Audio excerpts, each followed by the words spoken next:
Hello dear students, ಇವತ್ತು RVCE KCET cut off 2026 on the basis of 2025 second round for electronics and communication engineering ಬಗ್ಗೆ ನಾವು discussion ಮಾಡಕ್ ಹೋಗ್ತಾ ಇದೀವಿ.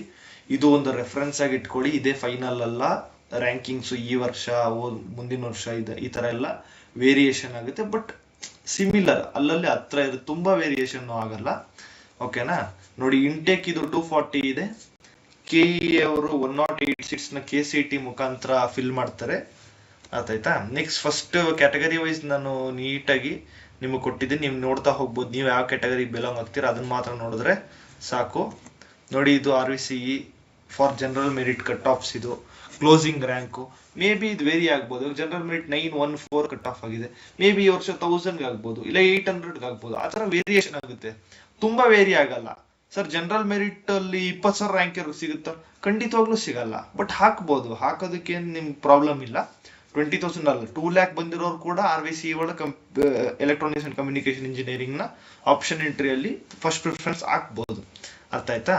ಹಾಕ್ಬಾರ್ದು ಅಂತೇನಿಲ್ಲ. ಬಟ್ ಅಷ್ಟೆಲ್ಲ ವೇರಿ ಆಗಲ್ಲ. 2 ಲಕ್ಷ ರ್ಯಾಂಕ್ ತೆಗ್ದಿರೋರ್ಗೆ 20,000 ರ್ಯಾಂಕ್ ತೆಗ್ದಿರೋರ್ಗೆಲ್ಲ ಸಿಗಲ್ಲ. ಸ್ಲೈಟ್ ಆಗಿ ವೇರಿ ಆಗೇ ಆಗುತ್ತೆ. ಅರ್ಥ ಆಯ್ತಾ? ನೋಡ್ತಾ ಹೋಗಿ. ಇದು ಕ್ಯಾಟಗರಿ 1 ಅವ್ರಿಗೆ. ನೆಕ್ಸ್ಟ್ ಇದು ನೋಡಿ, ಹಾಗೆ 3AG ಜನರಲ್, ರೂರಲ್ ಯಾರು ತಗೊಂಡಿಲ್ಲ, ಕನ್ನಡ ಮೀಡಿಯಂ ಯಾವ್ದು ರಿಸರ್ವೇಶನ್ ಇರಲಿಲ್ಲ, ಆ ಥರ ನೋಡಿ.